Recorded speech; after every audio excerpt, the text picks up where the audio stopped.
नमस्कार दोस्तों, स्वागत है आपका हमारे YouTube चैनल पे। तो दोस्तों, जैसा कि अभी उत्तर प्रदेश में एक मिस्ट्री फीवर चल रहा है, यानी कि उसकी बीमारी पकड़ में नहीं आ रही, वो बीमारी है क्या। अभी फिरोजाबाद में हाल ही में माननीय मुख्यमंत्री योगी आदित्यनाथ जी ने दौरा किया था, जिसमें लगभग 70 से 80 तक बच्चों की डेथ हो चुकी है फिरोजाबाद में। इसी तरह पश्चिमी उत्तर प्रदेश में ये बीमारी बहुत ही तूल पकड़ रही है। एक तरीके से इसमें कहीं ना कहीं डेंगू के सिम्टम्स पाए जा रहे हैं। डॉक्टर समझ नहीं पाए हैं कि इसको ये बीमारी है क्या, और उसको कहीं ना कहीं वही जो फीवर वाली जो दवाई होती है वो दे रहे हैं, कहीं डेंगू की दवाई दे रहे हैं। लेकिन अभी तक क्या था ना कि डॉक्टर्स ने इस मिस्ट्री को पकड़ नहीं पाया आखिर ये है क्या। और जो हमारे न्यूज़ चैनल्स हैं, आपको दिख रहा होगा स्क्रीन पे, वहाँ पे भी इसको बस मिस्ट्री फीवर ही बोला गया। जो सरकारी जो आंकड़े आए उनके अकॉर्डिंग, या जो ऑफिशियली जो मेडिकल साइंस है उन्होंने भी इसको मिस्ट्री फीवर ही बोला। लेकिन अभी आज ही एक न्यूज़ आई थी जिसमें इसको कंफर्म कर दिया गया कि ये फीवर जो है ये है क्या, और इसके इससे जो बचने का जो उपाय है वो क्या है। सेकंड, ये होता किस वजह से। तो दोस्तों, इस वीडियो में आपको बस वही पता चलने वाला है फर्स्टली, और सेकंड आपको ये जो मैं बताऊंगा कि इससे जो बीमारियाँ ये जो फैल रही है वो किस तरीके से फैल रही है।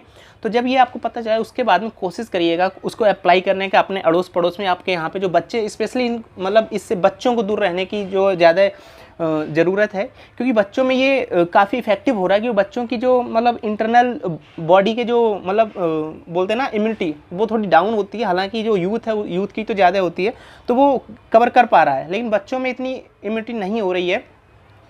इस बैक्टीरिया से ये जो बीमारी फैल रही है बैक्टीरिया के थ्रू फैल रही है। ठीक है, तो सबसे पहले बात करते हैं कि ये फैल क्यों रही है। ठीक है, तो आप सबने देखा होगा, आप सबके अड़ोस पड़ोस में जहाँ तक आप सभी को पता है ना, सबके यहाँ पे कोई ना कोई जानवर होगा, या तो कुत्ता आपने पाल रखा होगा, या गाय होगी, भैंस होगी, हर किसी के घर में कोई ना कोई जानवर होगा, और आपके घर के जो बच्चे हैं वो उन जानवरों से खेल रहे हैं, पहली बात। सेकेंड, आप सबने हरी सब्जियाँ खाई होगी, चाहे पालक हो, मूली हो, या जो भी पत्तों वाली जो सब्जी है वो कहीं ना कहीं सभी लोग खाते हैं, और सभी ने उसको हाथ में पकड़ा होगा। तो ये जो बीमारी है ना, ये एक कीड़े के थ्रू फैल रही है, और वो कीड़ा कोई बाहर से कीड़ा नहीं है। ये आप सबको पता है कि ये कीड़ा, आपने देखा होगा, हमारे जो कुत्ते होते हैं, पालतू जानवर जो कुत्ते होते हैं, कुत्ते हों या गाय भैंस, जो उनके सबके बॉडी में एक छोटा सा कीड़ा बॉडी में लगा रहता है, जिसको हमारे यहाँ पे हमारे पश्चिम उत्तर प्रदेश में कहीं कहीं उसको किलनी बोला जाता है।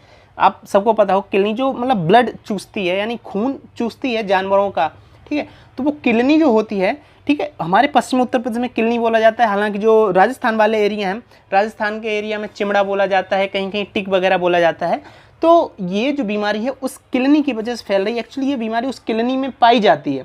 वो जब किलनी उस जानवर को की बॉडी में जब चिपकती है तो उससे ब्लड चूसती है। ठीक है, तो जब वो ब्लड चूसती है तो उसके दांत वगैरह उस जानवर के लगते हैं, तो उससे वो जो बैक्टीरिया वो उस जानवर में पहुंच जा रहा है, वो बैक्टीरिया उस जानवर के दूध के थ्रू, या कहीं ना कहीं जो बच्चे वगैरह उनके साथ में खेल रहे हैं, जैसे कुत्ता है तो कुत्ते के साथ में बच्चे खेल रहे हैं, तो उनके थ्रू वो बैक्टीरिया बच्चों में आ जा रहा है। ये है इसका एक पहला टर्म। सेकेंड, अभी जो सीजन चल रहा है, यानी कि हमारे यहाँ जो बरसात है और जो कॉम्बिनेशन, यानी ये मिक्सचर चल रहा है सीजन्स का, तो यहाँ पे ये जो किलनी टाइप का ये जो कीड़ा है जो मैं बता रहा हूँ, ये जो हमारी हरी सब्जियां है ना, हरी सब्जियों के जो पत्ता होता है उसके नीचे चिपक जाता है। आप सबने देखा होगा, तो उस पत्ते के थ्रू कहीं ना कहीं, जैसे हम उस पत्ते को टच करते हैं तो उसके थ्रू ये इंसान की बॉडी पे भी कहीं ना कहीं काट लेता है या कुछ कर लेता है, उसके थ्रू ये डायरेक्ट ही पत्तों से इंसानों में आ जा रहा है। तो ये हुआ इसका दूसरा टर्म। तो आपको क्या ज़रूरी रखना है, जब भी कहीं आप जानवरों के पास जाते हैं, या हरी सब्जियां घास फूस। अब हमारे जो ग्रामीण लोग हैं उनका तो अगर जानवर भी पाला है तो चारा वगैरह लेने के लिए भी जाना पड़ेगा, तो घास फूस लेने जाना पड़ेगा, और इस मौसम में तो जाना ही जाना है। तो हालांकि बुज़ुर्ग लोग, यानी जो एजिड लोग हैं, यंग लोग हैं, उनके लिए इतना इफेक्टिव नहीं, लेकिन बच्चों के लिए ज़्यादा इफेक्टिव है। तो बच्चों से पहली बात जानवरों से दूर रखने की सलाह है, जो मेडिकल साइंस बोल रहा है। मैं बस वही बता रहा हूँ, क्योंकि मैं ना कोई डॉक्टर हूँ और ना सर्टिफाइड मेरे पास कुछ है। मैं बस जो रिपोर्ट्स आ रही हैं उनके अकॉर्डिंग आपको बता रहा हूँ। जानवरों से बच्चों को दूर रहने की सलाह। सेकंड, जो एजिड लोग भी हैं, यानी वयस्क लोग हैं, उनको भी ये सलाह दी गई कि जब भी वो घास फूस वाली एरिया में जाते हैं, या हरी सब्जियों वाली एरिया में जाते हैं, या जानवरों के साथ में पास में जाते हैं, तो उनको हाथ में ग्लव्स वगैरह जो प्लास्टिक के आते हैं, पॉलीथीन के, वो ग्लव्स पहन के रखने हैं, और पैरों में प्रॉपर उनका ऐसे रखना है कि उनके बॉडी का कोई पार्ट ओपनली ना रहे, जिससे कहीं ना ये कीड़ा जो है वो उनकी बॉडी में कट कर पाए। ठीक है, तो ये तो थी फैल कैसे रहा है और इससे बचाव का उपाय क्या है। अब बात करते हैं कि इस मतलब जो बैक्टीरिया है ये मतलब इसके बेसिकली अभी तक जो हमारे मतलब हॉस्पिटल्स में जो डॉक्टर्स वगैरह हैं इसका जो मतलब ट्रीटमेंट की तरह जो दवाई है वो क्या दे रहे, तो ये मैं डॉक्सीसाइक्लिन ये कर एक मतलब जो मेडिकल एम्स की जो रिपोर्ट आई उसके अकॉर्डिंग बता रहे हैं, जो डॉक्सीसाइक्लिन करके एक टैबलेट है वो दी जा रही है। हालांकि अब मतलब इसका पता चल चुका है, तो अभी रिसर्च चल रही है कि इसकी जो एग्जैक्ट जो बीमारी है उसको एग्जैक्ट पूर्ण रूप से ख़त्म करने की जो मेडिसिन है वो भी उस पर काम चल रहा है। अब बात करते हैं कि इसको जब ये होता है तो पता कैसे चलता है, तो इसके ये सबसे ज़्यादा इम्पोर्टेंट, क्योंकि ये जब ये मतलब जो कीड़ा है या ये जो बैक्टीरिया है, बैक्टीरिया मानव के अंग मतलब मानव के शरीर के अंदर प्रवेश कर जाता है ना, तो उसके 10 दिन बाद, सोचने वाली बात है, आज अगर प्रवेश करे तो आज आपको पता नहीं चलेगा, ये आज के 10 दिन बाद इसका जो रूप होता है ना वो निखर के आता है। और इसके मतलब निखरने से जो हमारी बॉडी है, बॉडी में आप सबने देखा होगा लाल लाल दाग जैसे पड़ जाते हैं पूरी बॉडी में, आपको बैकग्राउंड में स्क्रीन पे दिख रहा होगा लाल लाल दाग जैसे पड़ जाते हैं, ठीक है। तो वो दाग यदि आपकी बॉडी में पड़ रहे हैं, हालांकि ये मच्छरों वगैरह के काटने से भी हो जाते हैं कुछ कुछ मात्रा में, लेकिन यदि आपके मतलब बॉडी पे ज़्यादा मात्रा में पूरी बॉडी पे ऐसे निशान पड़ रहे हैं तो आपको सतर्क रहने की ज़रूरत है। ऐसा यदि कुछ भी हो रहा है तो जल्द ही आपके यहाँ पे जो भी मतलब डॉक्टर वगैरह है उनको देख के सलाह ले लीजिएगा, क्योंकि ये इस जो मिस्टिक फीवर है इसका भी एग्जाम्पल हो सकता है, ठीक है।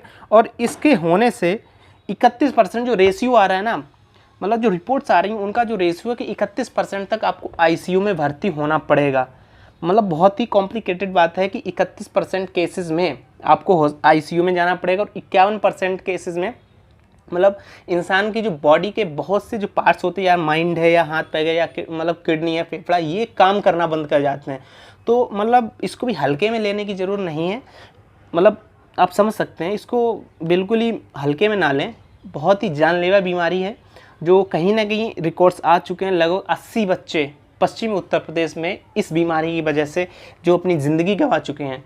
तो उम्मीद है आप सबको समझ में आया होगा कि इससे कैसे बचा जा सकता है। सेकंड, इसका जो और 1-2 एग्जांपल्स हैं कि जब ये होगा तो आपको पूरी बॉडी में पेन होने लगेगा। सेकंड, आपके हाथ पैर चलना बंद कर देंगे, मतलब ऐसा लगेगा कि हम बहुत थके हुए से फील कर रहे हैं, ठीक है। और लेकिन 10 दिन बाद आपको पता चलेगा कि आपको सांस लेने में दिक्कत आ जाएगी, और यदि सांस लेने में दिक्कत आ जाती फिर आपको आईसीयू में ही जाना पड़ेगा, और उसके बाद में मतलब जो मेडिकल इक्विपमेंट है उनके बेस पे ही कह नहीं सकते, ठीक है।